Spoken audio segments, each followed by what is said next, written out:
In recent days, we've been reminded just how fragile life is. The headlines speak of sudden goodbyes, voices gone silent, legends lost far too soon.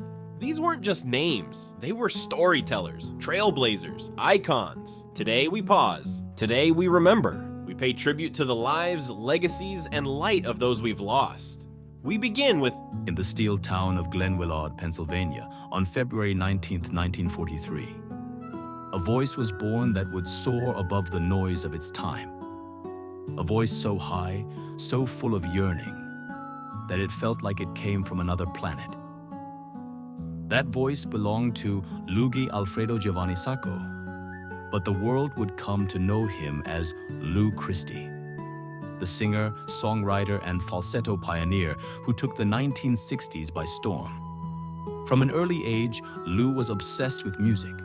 Growing up in a modest working-class family near Pittsburgh, he sang in school choirs and performed at church events, quickly gaining a reputation for his remarkable vocal range. But Lou didn't just want to sing other people's songs. He wanted to write his own. That ambition, combined with a once-in-a-generation voice, set him apart from the beginning. He teamed up with his songwriting partner, Twila Herbert, a classically trained pianist and eccentric visionary, more than 20 years his senior. Together, they created something truly original. Pop songs that were melodramatic, emotional, and bursting with unexpected musical twists. The sound was wild, the lyrics were daring, and Lou's stratospheric falsetto made every song unforgettable. In 1962, at just 19 years old, Lou Christie exploded onto the scene with his first big hit, The Gypsy Cried. It cracked the top 40 and introduced the world to a voice that could leap from a smoky baritone to a piercing falsetto in the span of a single breath. But that was just the beginning. By 1966, Lou had delivered a pop masterpiece, Lightnin Strikes. The song hit #1 on the Billboard Hot 100, turning him into a national sensation. With its urgent tempo, dramatic strings, and Lou's vocal acrobatics, Lightnin Strikes was unlike anything else on the radio. It captured the angst, excitement, and hormonal chaos of young love in a way that few songs ever had. More hits followed. Two Faces Have I, Rhapsody in the Rain, and I'm Gonna Make You Mine. Each one featured Lou's signature mix of theatrical storytelling and bold, brave vocals. He didn't follow trends. He created his own lane, combining operatic emotion with pure pop perfection. But behind the glitz was an artist constantly pushing boundaries. Rhapsody in the Rain was one of the first pop songs to openly allude to teenage sexuality and was even banned by some radio stations. But Lou didn't back down. He stayed true to his vision, even when it meant controversy or commercial risk. His falsetto paved the way for future icons. Frankie Valli, Prince, the Bee Gees, and even modern artists like Bruno Mars and The Weeknd owe a piece of their sound to Lou's boldness. Even after his chart-topping days, Lou Christie continued to perform, record, and captivate audiences with a voice that time couldn't tame. His songs became fixtures on oldies stations, and his legacy was cemented as one of pop's great vocal stylists. So why is Lou Christie called a legend? Because he took vocal risks that no one else dared. Because he brought opera-level drama to 3-minute pop songs. Because he wrote his truth, even when it ruffled feathers. Because his falsetto didn't just break the mold, it shattered it. Tribute Lou, your voice was more than a sound. It was a siren calling us into the depths of love, heartbreak, and human emotion. You sang like no one else. You made the air shimmer. You gave pop music its wings. You reminded us that music isn't just about notes. It's about feeling everything. And for that, you didn't just sing your way into the charts. You sang your way into history. Thank you, Lou Christie, for the high notes, the heartbreak, and the lightning that still strikes today. In the quiet town of Cazenovia, New York, on September 21st, 1969, a culinary force was born. Ann W. Burrell didn't come into the world with a silver spoon. She earned her chef's knife the hard way, through grit, study, and relentless passion. With her spiked platinum hair and unmistakable voice, she would go on to become one of the most recognizable chefs in America. Not because she followed the rules, but because she rewrote them. Ann's love affair with food began early, but it didn't take shape until after college. After earning a degree in English and Communications from Canisius College, Ann realized her real voice was in the kitchen, not the newsroom.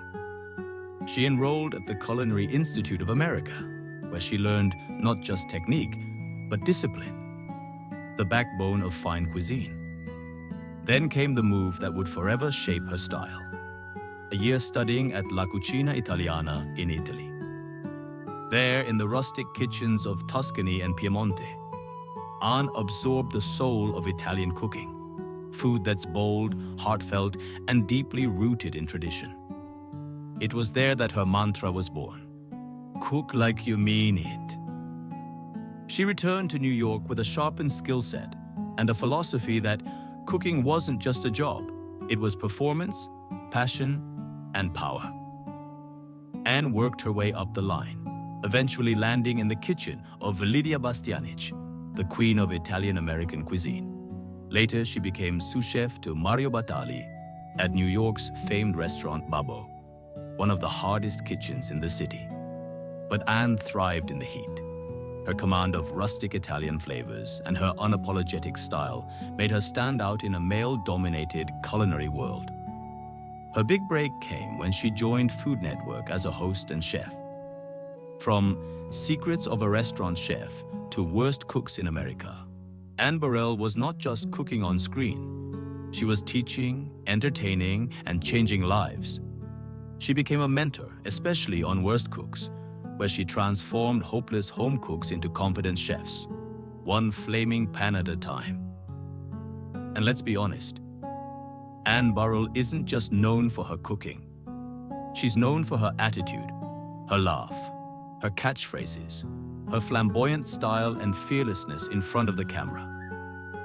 She turned the kitchen into a stage and made everyone watching feel like they could handle the heat too. She also broke barriers. Ann is one of the few openly LGBTQ+ female chefs in the spotlight, and she's never shied away from living authentically. Her success opened doors for others and proved that being a great chef isn't about fitting in. It's about standing out. So why is Ann Burrell a legend? Because she brought power and personality to the plate. Because she made professional-level cooking accessible, fun, and fearless. Because she blazed a trail in a tough industry and made it her own. Because she taught us that confidence in the kitchen comes not from perfection, but from passion.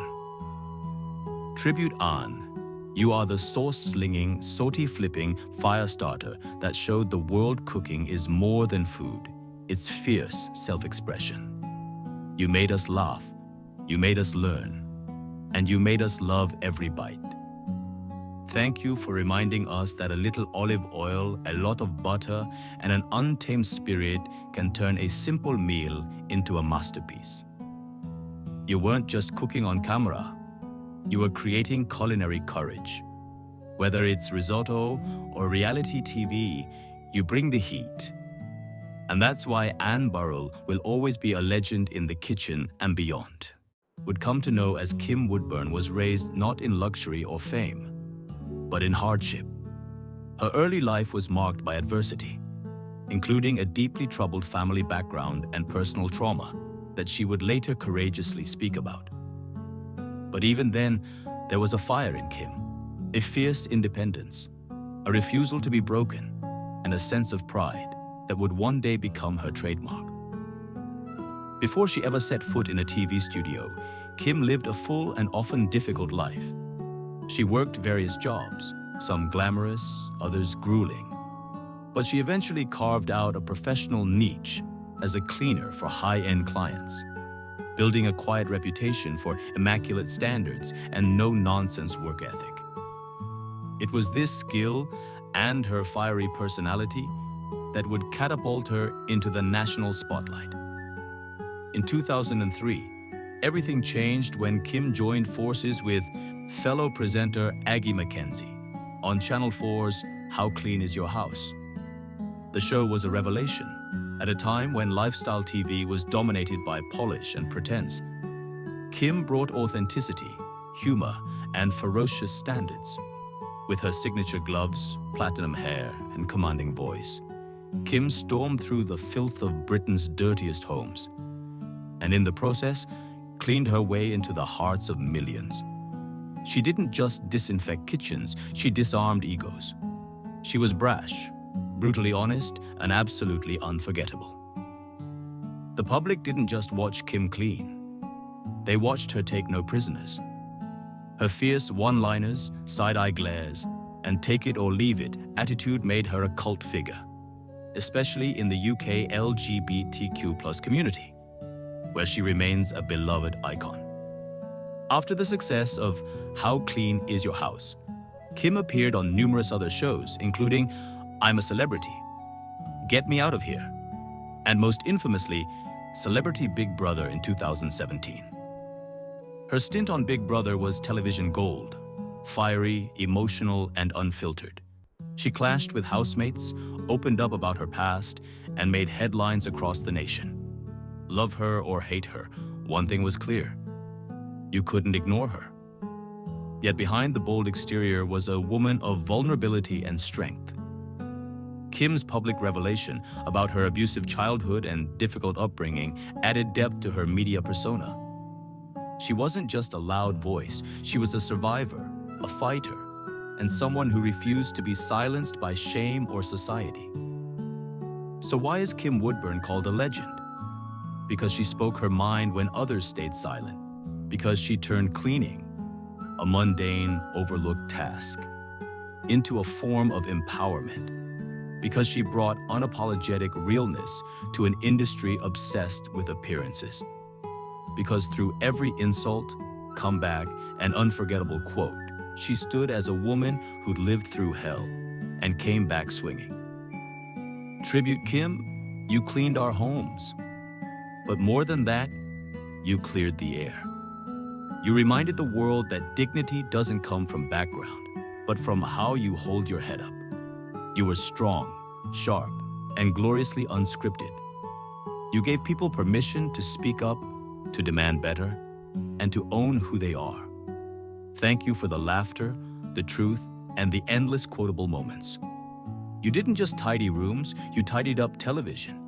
And whether shouting, "You're a chicken-livered coward," or reminding us to disinfect the loo, you did it all your way.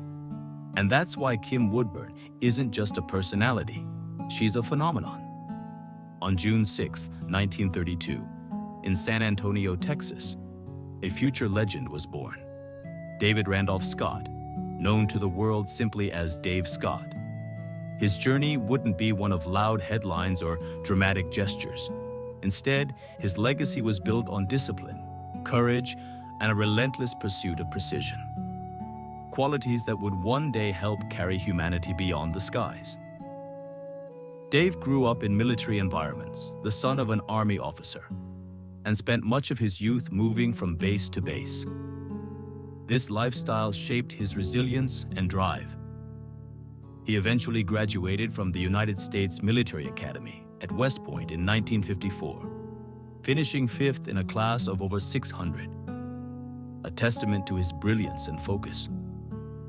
Later, he earned 2 master's degrees from MIT in aeronautics and astronautics, becoming one of the most technically trained astronauts of his generation.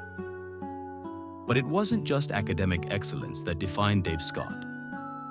It was his ability to lead under pressure, and nowhere would that matter more than in the vacuum of space.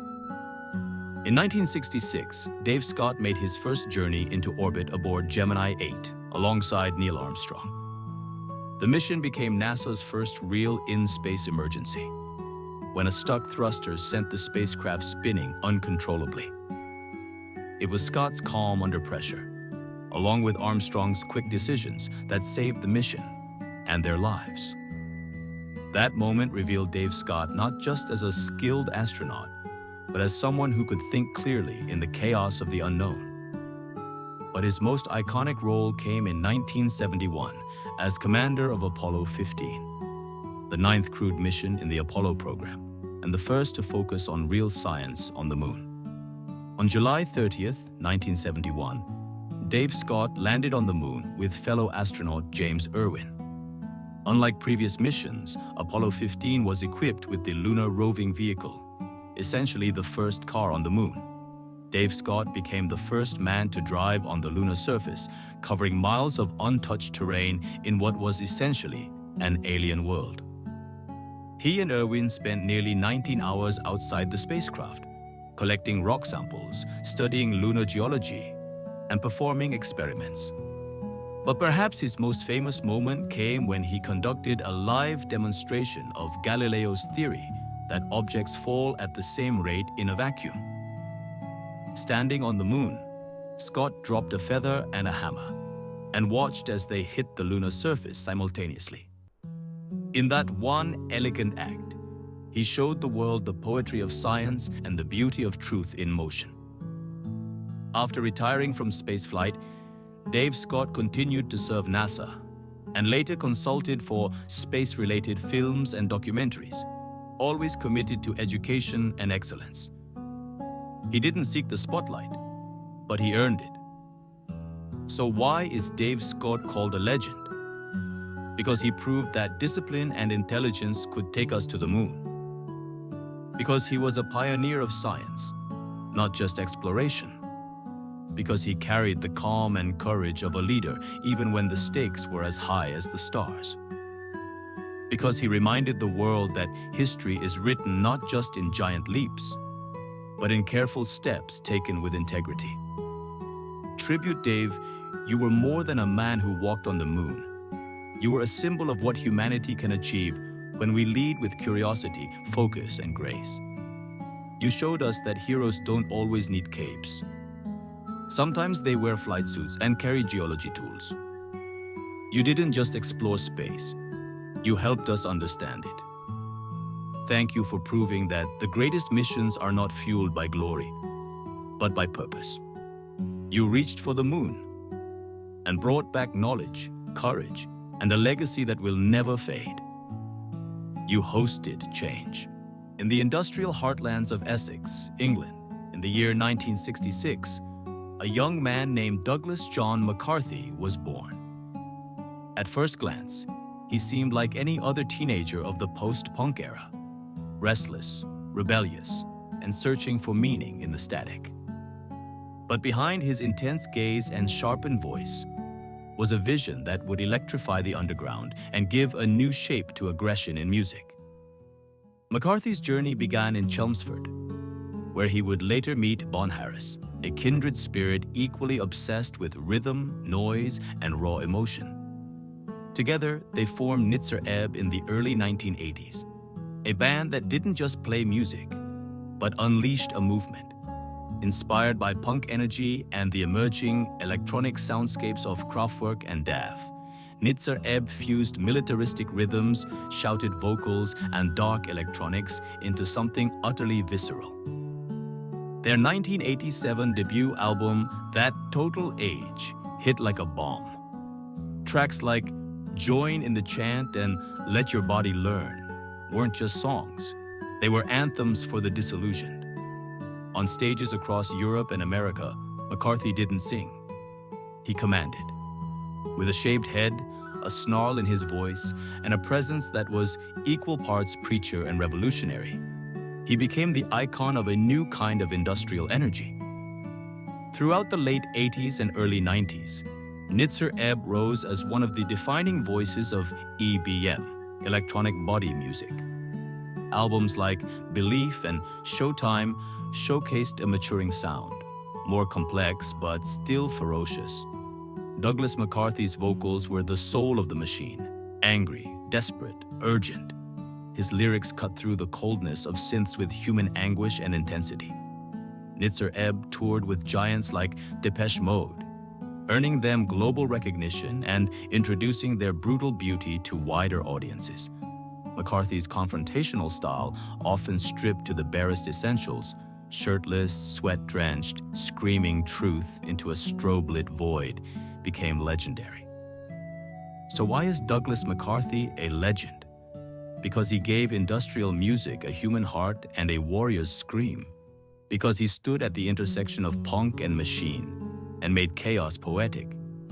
Because he inspired countless artists, from 9 Inch Nails to modern techno DJs, to embrace the beauty of brutal sound.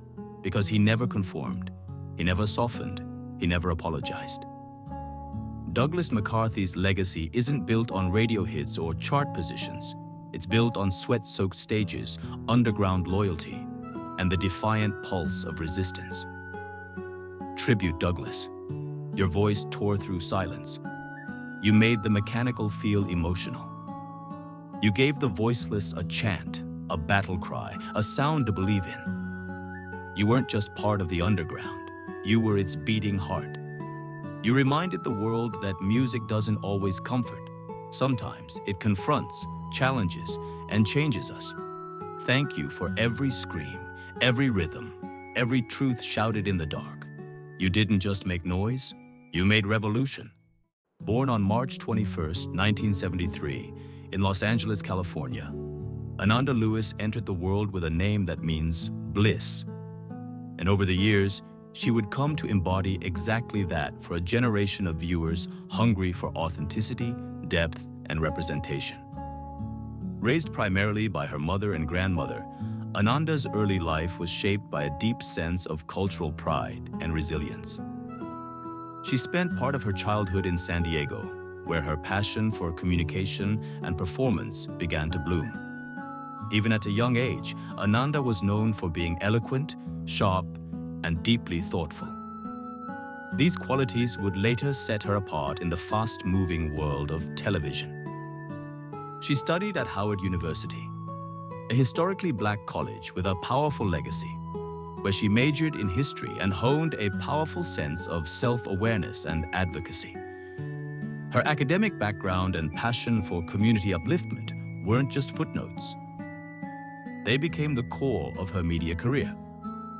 Ananda Lewis's rise to national fame began in the late 1990s, when she became a host on BET's Teen Summit, a groundbreaking show that gave voice to Black youth at a time when few mainstream platforms did. More than just a TV host, Ananda was a mentor, a sister figure, and a safe space for tough conversations. Whether she was tackling issues like peer pressure, education, or self-worth, her warmth and intelligence shined through. It wasn't long before MTV came calling.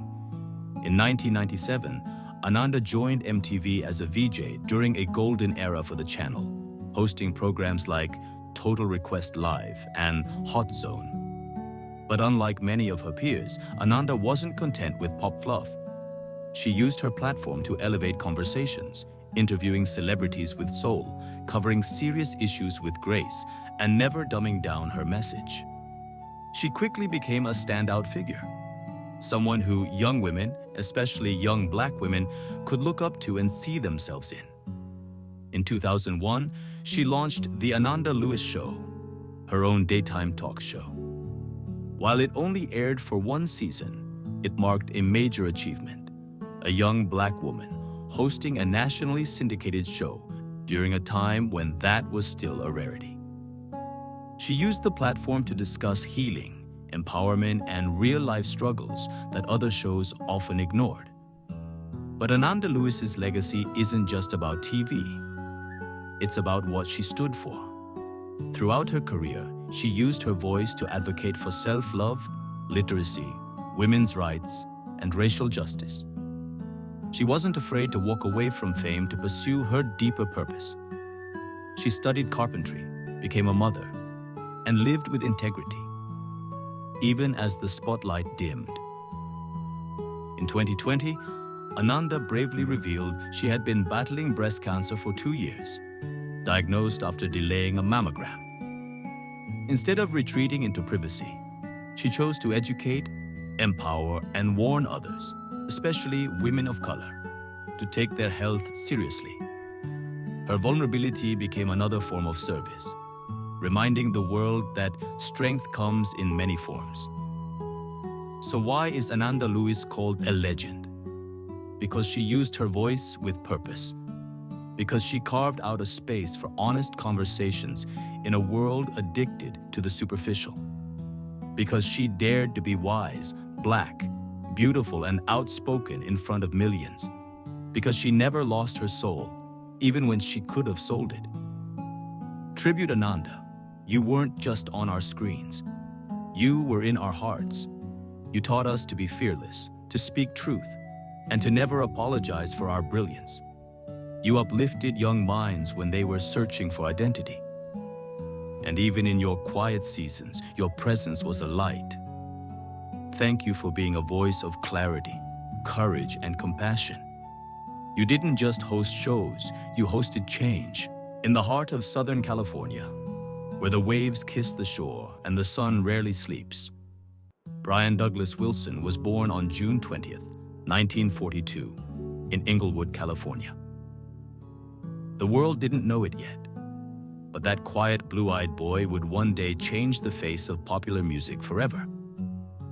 Raised in Hawthorne with his two younger brothers, Dennis and Carl, Brian was surrounded by harmony, both musically and emotionally. From an early age, he displayed an extraordinary ear for music, reportedly picking out complex harmonies on the piano by the age of 5. But behind the peaceful suburb and the sound of surfboards, Brian Wilson was absorbing something far deeper. Music became his language, his obsession, and eventually his salvation. By the early 1960s, Brian, along with his brothers and cousin Mike Love, formed the Beach Boys. At first, they were California's sunny sons, clean-cut, harmony-rich, and the very sound of the American dream. But behind the catchy songs about cars and surfboards, Brian was already pulling away from the formula. He wasn't just a pop songwriter, he was an artist, hearing symphonies in his head while others heard singles. Brian's prime years, from 1964 to 1967, are still considered one of the most astonishing creative runs in music history. During this time, he wrote and produced hit after hit, and then, in 1966, he released what many critics and artists still call the greatest album of all time, Pet Sounds. Pet Sounds wasn't just an album, it was a revolution. Layered harmonies, orchestral arrangements, unconventional instruments like bicycle bells and theremins. It was unlike anything the world had heard before. Songs like God Only Knows, Wouldn't It Be Nice, and Carolyn No weren't just melodies. They were soul-deep explorations of vulnerability, longing, and beauty. And it all came from Brian's tortured genius, his relentless desire to push sound to its emotional limits. Then came Good Vibrations, a standalone single that redefined what a pop song could be. Clocking in at over 3 minutes with no fixed structure and dozens of instrumental layers. It was a sonic miracle. Even the Beatles were in awe. But Brian's brilliance came at a cost. Struggling with mental illness, drug use, and the pressures of expectation, he withdrew from the spotlight by the late 60s. For years, he battled depression and schizophrenia, spending long periods in isolation. Many believed the music had stopped forever. But legends don't fade. They rise again. In the 1990s and 2000s, Brian Wilson returned, releasing solo work and finally completing his long-lost masterpiece, Smile, in 2004, a project that had haunted him since the 60s.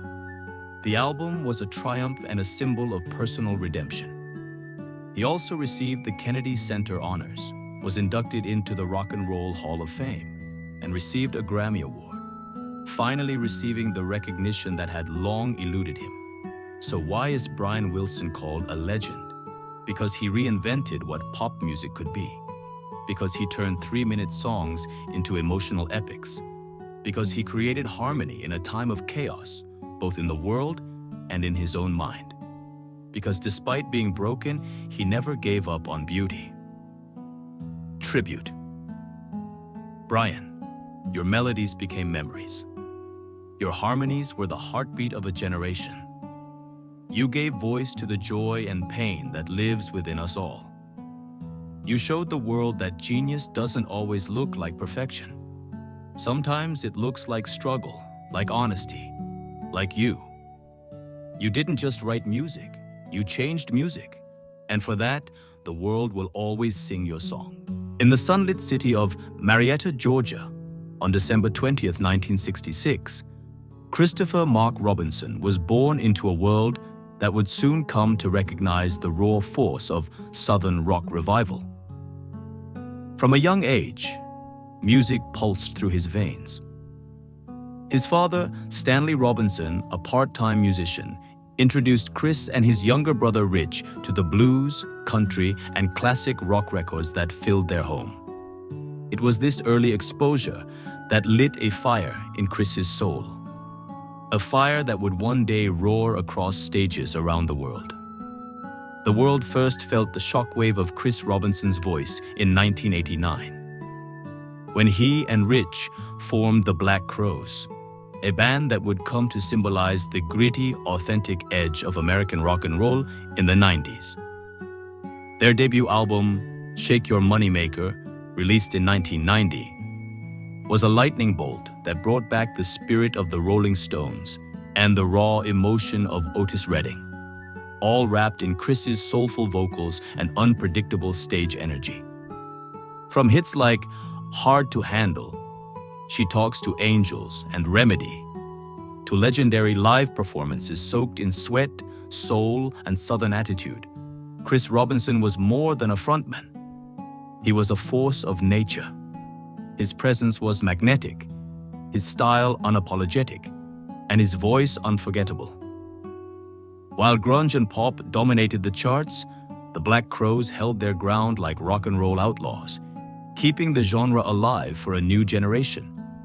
The prime of Chris Robinson's career wasn't just defined by record sales or chart positions. It was the era when his band became known as one of the greatest live rock acts of the decade. From their epic tours with acts like Jimmy Page of Led Zeppelin to marathon jam sessions that felt more like spiritual awakenings than concerts, Chris Robinson commanded attention and respect. But like all great artists, Chris wasn't content to stay in one place.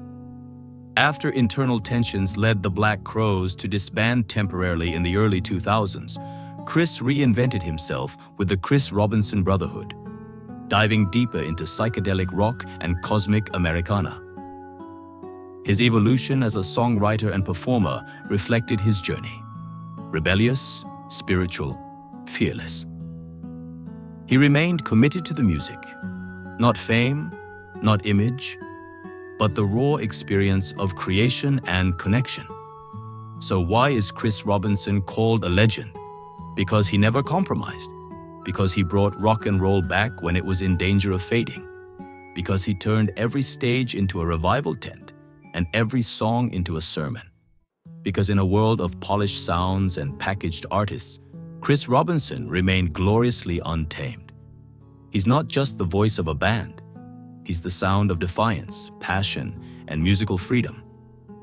Even today, as the Black Crowes reunite and continue to tour, his legacy is alive and evolving. Chris Robinson is not just a chapter in rock history, he's a living testament to its survival. Tribute Chris, your voice has been the soundtrack of rebellion, heartbreak, joy, and raw truth for millions. Though their voices may be quiet now, their impact still echoes, in songs and stories and memories that refuse to fade. These legends may have left this world, but they've left us richer. With inspiration, with lessons, with love, may we carry their legacy forward, not just by remembering who they were, but by living with the same passion and purpose they gave to the world. Rest in power. You are gone, but never forgotten.